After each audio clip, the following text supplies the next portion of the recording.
আল্লাহ রাসূল সাল্লাল্লাহু আলাইহি ওয়া আলিহি ওয়াসাল্লাম তিনি বলেন, ইগতানিম খামসান ক্বাবলা খামসিন, পাঁচ জিনিস ফুরিয়ে যাওয়ার আগে পাঁচ জিনিসকে গনিমত মনে করো, গুরুত্বপূর্ণ মনে করো। এর মধ্যে একটা হচ্ছে শাবাবাকা ক্বাবলা হারামিক, তোমার বার্ধক্য আসার আগে তোমার এই যৌবনকে, প্রৌঢ়ত্বের আগে এই যৌবনকে কাজে লাগাও। এবং কিয়ামতের দিন আল্লাহ তাআলা 7 শ্রেণীর ব্যক্তিকে তার সুশীতল আরশের নিচে ছায়া দিবেন, যেদিন আল্লাহর আরশের সুশীতল ঠান্ডা ছায়া ছাড়া আর কোনো ছায়ার ব্যবস্থা থাকবে না। ওই 7 শ্রেণীর ব্যক্তির মধ্যে এক ব্যক্তি হচ্ছে ওয়াশাবুন নাশাআ ফি ইবাদাতিল্লাহ, এমন যুবক যে আল্লাহর ইবাদতে তার যৌবনকে কাটিয়েছে। বলেন, ওইরকম যুবক হতে আমরা চাই কি চাই না?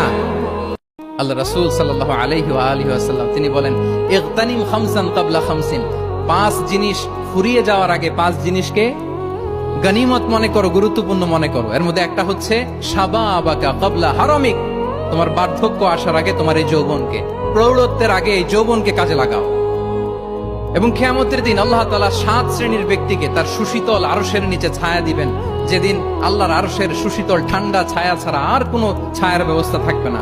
ওই 7 শ্রেণীর ব্যক্তির মধ্যে এক ব্যক্তি হচ্ছে ওয়াশাবুন নাশাআ ফি ইবাদাতিল্লাহ, এমন যুবক